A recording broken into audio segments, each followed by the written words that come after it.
ಇವರು ಮಂಡ್ಯ ಹತ್ತಿರದ ಗುಡುಗೇನಹಳ್ಳಿಯಿಂದ ಬೆಂಗಳೂರಿಗೆ ಬಂದಂಥ ಹೈದ.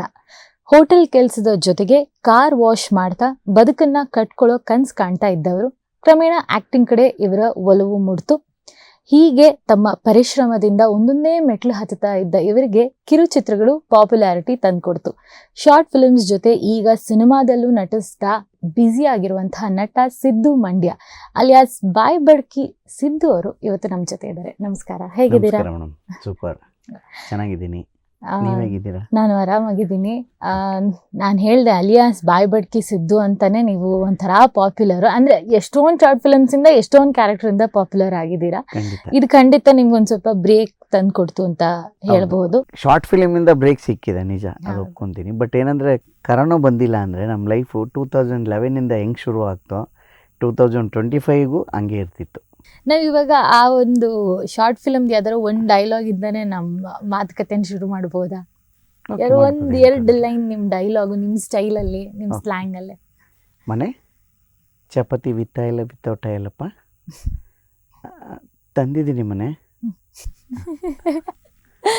ಓಕೆ, ಸೊ ಶಾರ್ಟ್ ಫಿಲ್ಮ್ಸ್ ಅಂತ ಮಾತಾಡ್ತಾ ಇದ್ವಿ. ಆ್ಯಂಡ್ ಎಸ್ಪೆಷಲಿ ಬಾಯ್ ಬಡ್ಕಿ ಆ ಥರ ಸಾಕಷ್ಟು ಶಾರ್ಟ್ ಫಿಲ್ಮ್ಸು.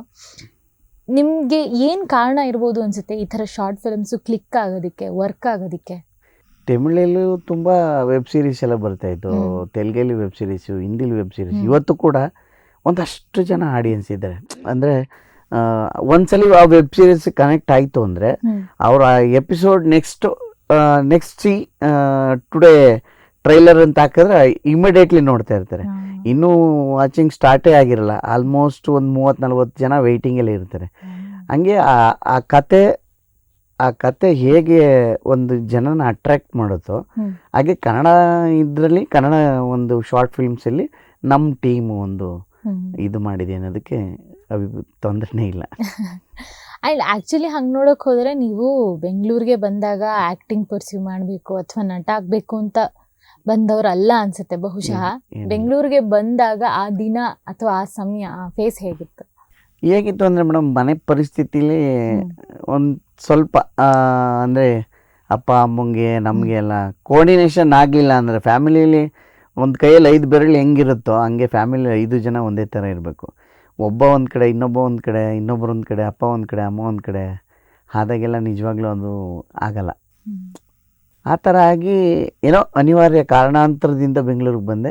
ನನಗೆ ಕಾಣಿಸಿದ್ದೆ ಹೋಟೆಲ್. ಅಂದರೆ ನಮ್ಮ ಹುಡುಗರು ಇದ್ದಾರೆ, ಹೆಲ್ಪ್ ಮಾಡ್ತಾರೆ ಅಂತ ಹೋದಾಗ ಫಸ್ಟು 1-2 ಇಯರ್ಸು ಸರ್ವಿಸ್ ಬಾಯ್ ಆಗಿ ಕೆಲಸ ಮಾಡಿದೆ. ಅಕ್ಸೆಂಚರ್ ಬ್ಯಾಂಕ್ 3 ಅಂತ ಡೈರಿ ಸರ್ಕಲ್ ಹತ್ರ ಇದೆ, ಅದರಲ್ಲಿ ಸರ್ವಿಸ್ ಮ್ಯಾನ್ ಆಗಿ ಹೋಗಿ ಕೆಲಸ ಮಾಡ್ತಿದ್ದೋ, ಬರೋದು ಅಲ್ಲೇ ಇರ್ತಿದ್ದು, ಹಂಗೆಲ್ಲ ಆಗ್ತಿತ್ತು. ಅದಾದಮೇಲೆ ನಮ್ಮ ಅದರಲ್ಲೇ ಒಂದು ಚೇಂಜಸ್ ಪೋಸ್ಟ್ ಆಯಿತು, ಅಂದರೆ ಬ್ಯಾಂಕ್ವೆಂಟ್ ಅಸಿಸ್ಟೆಂಟ್ ಅಂತ. ಆವಾಗ ಮಾಮೂಲಿ ETV ಕನ್ನಡದಲ್ಲಿ ಪ್ರೋಗ್ರಾಮ್ ನಡೀತಾ ಇತ್ತು, ಪೆಪ್ಸಿಡೆಂಟ್ ಬಾಲಗಂಧರ್ವ ಅಂತ ಒಂದು ಪ್ರೋಗ್ರಾಮು. ಆಮೇಲೆ ಆಕು ಹೆಜ್ಜೆ ಹಾಕು ಅಂತ ತರುಣ್ ಸುಧೀರ್ ಅವರು, ಆಮೇಲೆ ವಿಜಯ ರಾಘವೇಂದ್ರ ಅವರೆಲ್ಲ ಡ್ಯಾನ್ಸರ್ಸ್ ಪಾರ್ಟಿಸಿಪೇಟ್ ಮಾಡ್ತಿದ್ರು. ಅದರಲ್ಲಿ ಸುಧಾ ರೆಡ್ಡಿ ಮೇಡಮು ಗೆಸ್ಟಾಗಿ ಬರ್ತಿದ್ರು.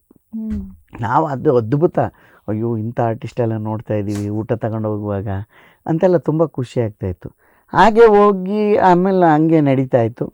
ಅದಾದಮೇಲೆ 2009-10 ಆಯಿತು. ಅದಾದಮೇಲೆ ಸ್ವಲ್ಪ ಹೋಟೆಲಲ್ಲಿ ನಮ್ಮ ಅಂದರೆ ಸೀರಿಯಲಲ್ಲೆಲ್ಲ ಆ್ಯಕ್ಟ್ ಮಾಡ್ತಿದ್ವಲ್ಲ, ಅವರು ನಮ್ಮ ಕೃಷ್ಣ ಹೆಗಡೆ ಅಂತ ನಮ್ಮ CEO ಎಕ್ಸಿಕ್ಯೂಟಿವ್ ಆಫೀಸರು, ಅವರು ಮಿಸ್ಸಸ್ ನೋಡ್ರಿ ನಿಮ್ಮ ಹುಡುಗ ಸೀರಿಯಲಲ್ಲಿ ಆ್ಯಕ್ಟ್ ಮಾಡ್ತಿದ್ದೇನೆ ಅಂತ ಹೇಳಿದ್ಮೇಲೆ ಅಲ್ಲಿಂದ ಒಂದು ಸ್ವಲ್ಪ ಕಿರಿಕ್ ಸ್ಟಾರ್ಟ್ ಆಯಿತು.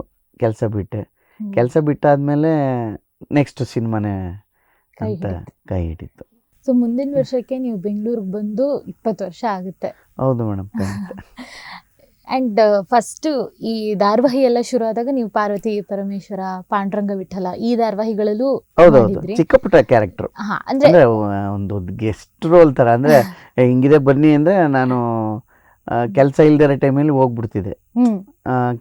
ಆ ಥರ ಹೋಗಿ ಒಂದಷ್ಟು CK ಚಂದ್ರ ಸರು, CK ಗೀತಾ ಮೇಡಮು ಅವ್ರಿಗೆಲ್ಲ ಪರಿಚಯ ಆಗಿದ್ನಲ್ಲ. ಹಾಗಾಗಿ ಸುದೀಪ್ ಸರ್ ಅವರು ಡ್ರೈವರ್ ಒಬ್ಬರು ವಿಶ್ವ ಅಂತಿದ್ರು, ಮದಕರಿಲಿ ಗುಂಗುರು ಕೂದಲು, ನನ್ನಿಂದನೇ ಹೊಡೆಯೋಣ ಶುರು ಮಾಡಿಯೋಣ ಪ್ಲೀಸ್ ಅಣ್ಣ ಅಂತ ಇರ್ತಾರಲ್ಲ, ಅವರೆಲ್ಲ ಅಲ್ಲಿಗೆ ಬರ್ತಿದ್ರು. ಹಾಗಾಗಿ ಪರಿಚಯ ಬಂದ ತಕ್ಷಣವೇ ಕೇಳ್ತಿದ್ರು, ಅವ್ನು ಸಿದ್ಧ ಕುಳ್ಳೆಯಲ್ಲಿ ಇದ್ದಾನೆ ಕರೀರಿ ಅಂತ.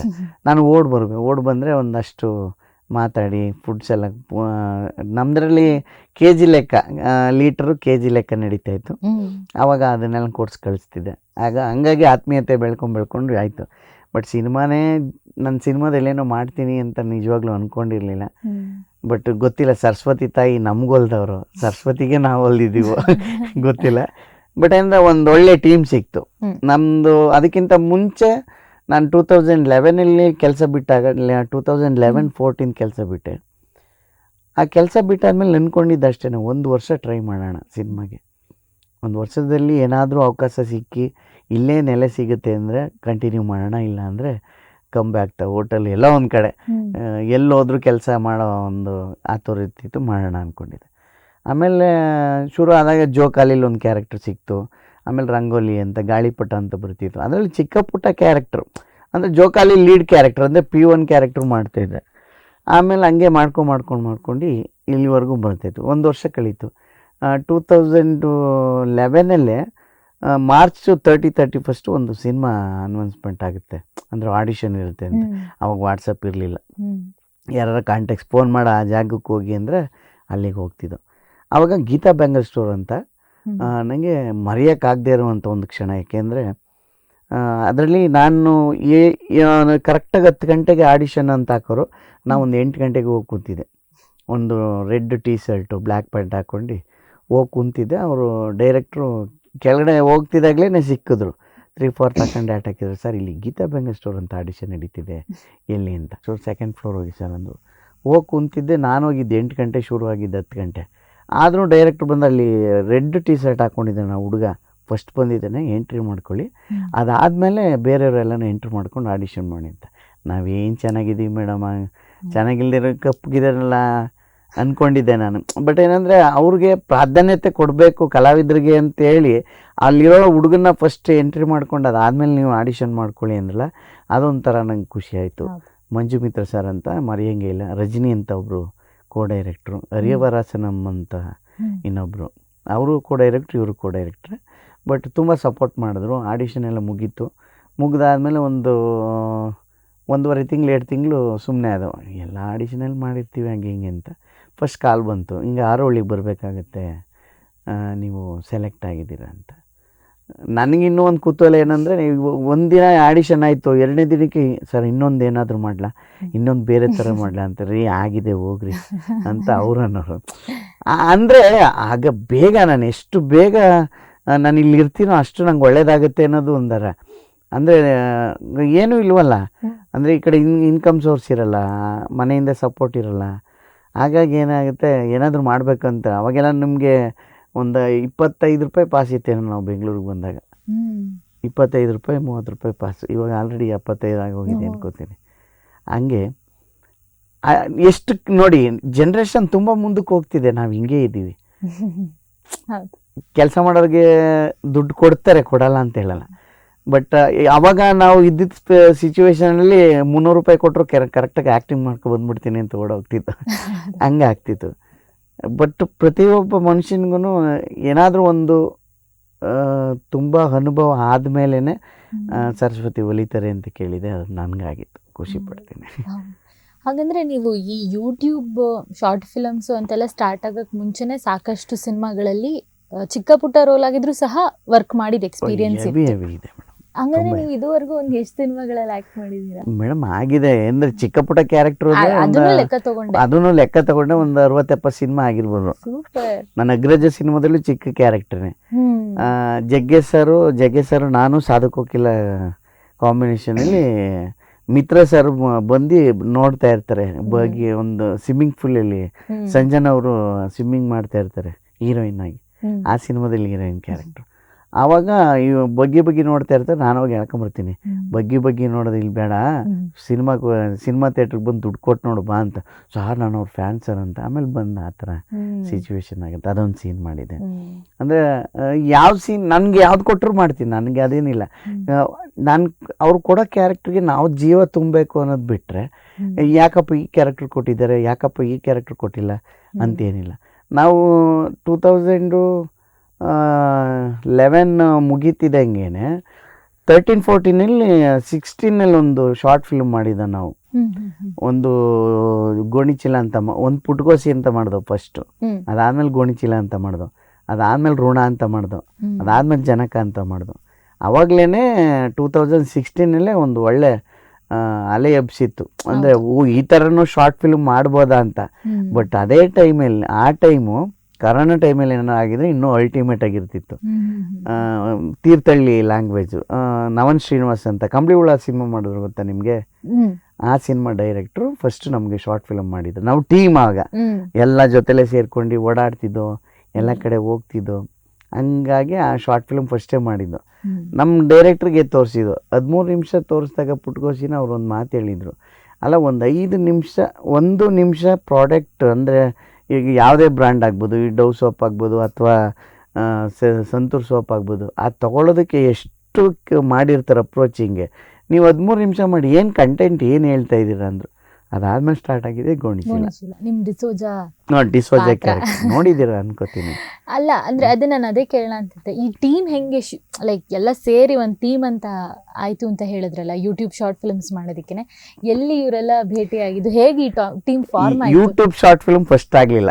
ಯೂಟ್ಯೂಬ್ ಇವಾಗ ನಮ್ಮ ಟೀಮ್ ಇರೋದು ಅಮಿತ್ ರಾಜು, ಗೌರವ್, ನಾನು, ಭವ್ಯಶ್ರೀ, ಆಮೇಲೆ ಕುಮಾರಣ್ಣ ಅಂತ, ಆಮೇಲೆ ಇನ್ನೊಂದು ಕುನಿ ಕುಮಾರ್ ಅಂತ, ಆಮೇಲೆ ಇವನು ಕಲಕ್ಕಾರು ನಮ್ಮ ಸುಪ್ರೀತ್ ಕಾಟಿ ಅಂತ. ಇವರೆಲ್ಲ ನಮ್ಮ ಓಡಾಟ ಅಷ್ಟು ಇವಾಗ ಆಗಿರೋದು 2021 ಈ ಟೀಮು. ಅದಕ್ಕಿಂತ 2016 ಅವ್ರು ಅವರೆಲ್ಲ ನಾವು ಸಿನಿಮಾ ಮಾಡಬೇಕು ಅಂತ ಓಡಾಡ್ತಿದ್ದೋ. ಬೆಳಿಗ್ಗೆ 8 ಗಂಟೆಗೆ ಕಂಟಿನ್ಯೂ ಹೋಗಿ ಕೂತ್ಕೊಂಡ್ರೆ ಸಾಯಂಕಾಲ 6 ಗಂಟೆಗೆ ಬರ್ತಿತ್ತು. ನಾವು ಒಂಥರ ಇದು ರಿಜಿಸ್ಟರ್ ಇದು ಅಪಾಯಿಂಟೆಡ್ ಆಗಿರ್ತದಲ್ಲ ಕೆಲಸಕ್ಕೆ, ಗಾರ್ಮೆಂಟಿಗೆ ಸೇರ್ಕೊಂಡ್ರೆ ಗೊತ್ತಲ್ಲ ನಿಮಗೆ, ಬೆಳಿಗ್ಗೆ 10 ಗಂಟೆಗೆ ಸೈನ್ ಹಾಕಿದ್ರೆ ತಿರ್ಗಾ ಸಾಯಂಕಾಲ 4:15 ಸೈನ್ ಹಾಕ್ತಾರೆ. ಓಟಿಗೆ ಇಟ್ಟಿದ್ರೆ ಅದಾದ್ಮೇಲೆ ಇನ್ನೊಂದ್ಸಲಿ ಸೈನ್ ಹಾಕ್ತಾರಲ್ಲ, ಹಂಗೆ ನಾವು ದಿನ ಸಿಗ್ನೇಚರ್ ಆಗ್ತಿದ್ದೋ. ಅವಾಗೆಲ್ಲ ರಾಜು ಮುತವರ್ ಅಂತ ಇದ್ರು ನಮ್ಮ ಡೈರೆಕ್ಟ್ರು. ಇವಾಗ ಒಂದು ಡೈರಿ ಸರ್ಕಲ್ ಅಂತ ಸಿನಿಮಾ ಮಾಡ್ತಿದ್ದಾರೆ ರಾಜು ಮುತವರು. ಆಮೇಲೆ ನವನ್ ಶ್ರೀನಿವಾಸು, ಅವಿನಾಶು, ತುಂಬ ಜನ ನಾವು ಒಂದು ಟೀಮ್. ಅವಾಗ ನಮ್ಗೆ ಗೊತ್ತಿಲ್ಲ. ಆಮೇಲೆ ಮೂರ್ತಿ ಅಂತ ಒಬ್ರಿದ್ರು, ಅವರೆಲ್ಲ ತೋರಿಸಿ ಹೇಳೋರು, ಹಿಂಗೆ ಹೋಗಿದ್ದು ಹಿಂಗಾಗತ್ತೆ ಅಪ್ರೋಚ್ ಮಾಡಿ, ಹಂಗೆಲ್ಲ ಹೋಗ್ತಿದ್ದೋ. ಅವಾಗ ಹೋಗ್ತಿದ್ದಾಗ ಅಲ್ಲಿ ಅವಕಾಶಕ್ಕೋಸ್ಕರನೇ ಹೋಗ್ತಿತ್ತು ಅಷ್ಟೇ. ಬಟ್ ಅವಾಗ ಈಗಿನಂಗೆ ನಿಜವಾಗ್ಲೂ ಇಲ್ಲ. ಇವಾಗೆಲ್ಲ ಒಂದು ಸ್ವಲ್ಪ ಫೋನ್ ಮಾಡ್ತಾರೆ, ಹಿಂಗೆ ಡೇಟ್ಸ್ ಬೇಕು, ಹಿಂಗೆ ಶಾರ್ಟ್ ಫಿಲ್ಮ್ ಕತೆ ಹೇಳ್ತೀನಿ ಅಂತಾರೆ. ನಂಗೆ ಖುಷಿ ಆಗ್ತಿದೆ. ಅದು ಆ ಥರ ಅವಾಗ ನೀವು ಡ್ಯೂಟಿ ಥರನೇ 1 ವರ್ಷದೊಳಗಡೆ ಬೆಳಿಬೇಕಲ್ಲ ನಾವು. ಅದೊಂದು ಚಾಲೆಂಜಿಂಗ್ ಇತ್ತಲ್ಲ.